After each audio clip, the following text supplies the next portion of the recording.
Assalamualaikum kepada Puan Siti Nur Ashikin binti Muhyiddin.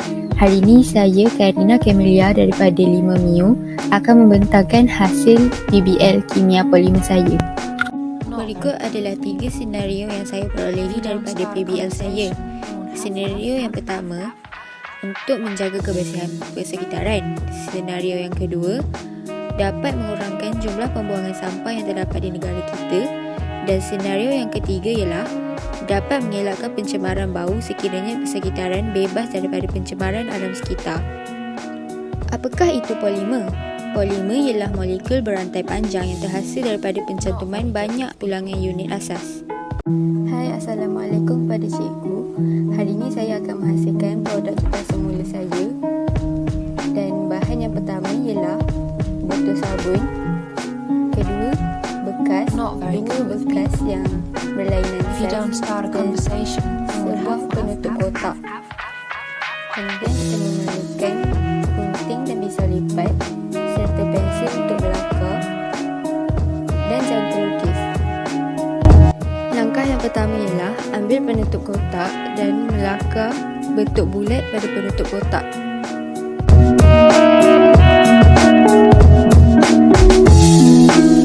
Very good with people.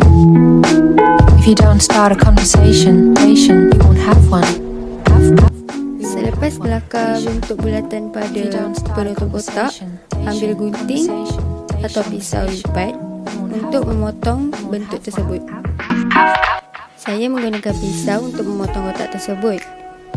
Dan prosedur ini perlu dilakukan secara berhati-hati untuk mengelakkan kecederaan.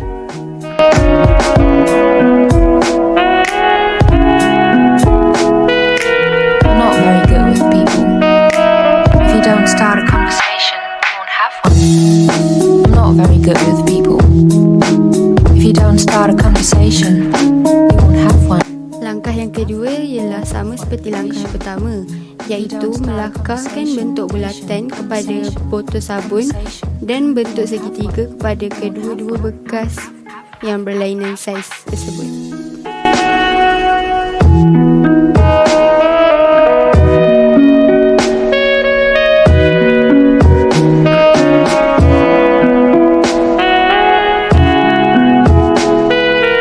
Selepas dilakar, gunting mengikut lakaran yang telah kita buat sebentar tadi.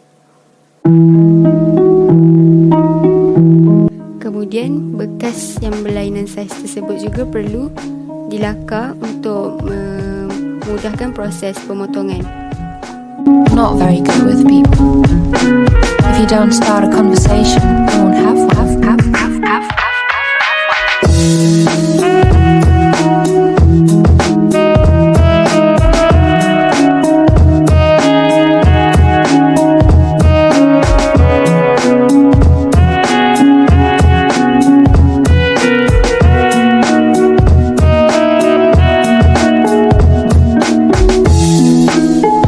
Good with people. If you don't start a conversation, you won't have one. We won't have one. If you don't start a conversation, you won't have one. We won't have one.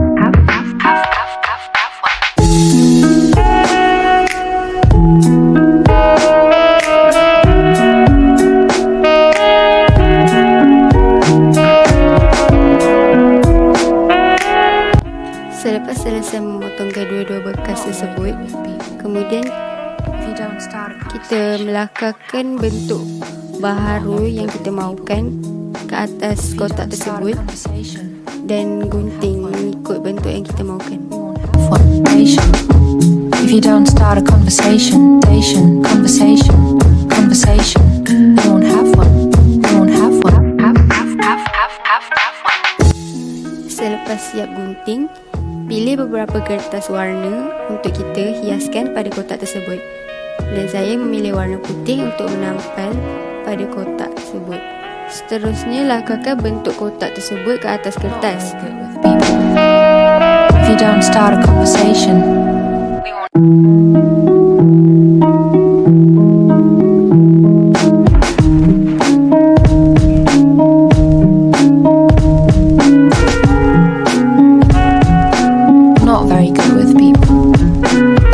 don't start a conversation, you won't have one. Selepas siap menggunting mengikut bentuk kotak tersebut, kita menampal kertas warna tersebut menggunakan double-sided tape.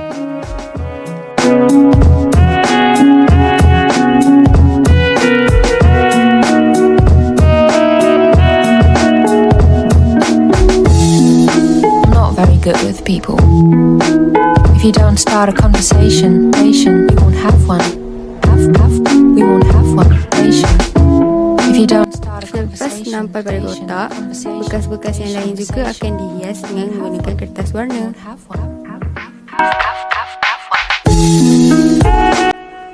Saya memilih botol sabun untuk dihiaskan dengan kertas yang berwarna merah.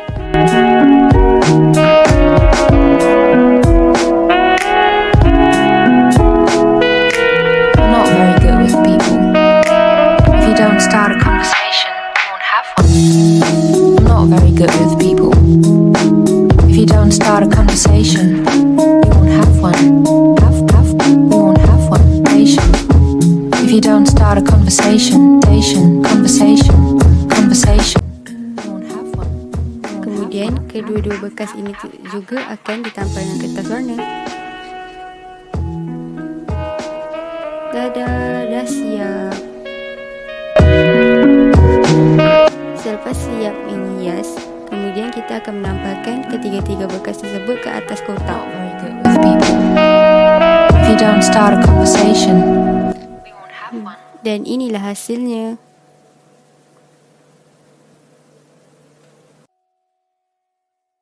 Dan ini gambar hasil produk saya, iaitu bekas tempat alat tulis.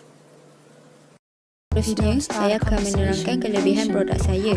Penggunaan produk, ia akan digunakan sebagai tempat meletak alat tulis. Selain itu, bagi kesedaran alam sekitar pula, botol dan bekas polimer dikitar semula untuk dijadikan bekas alat tulis. Dengan ini, kita dapat mengurangkan pembuangan sisa polimer.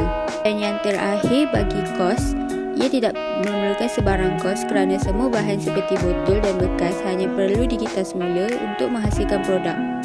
Untuk sudut refleksi pula, pada fasa pertama, saya telah menunjukkan beberapa senario untuk menunjukkan betapa pentingnya penjagaan alam sekitar.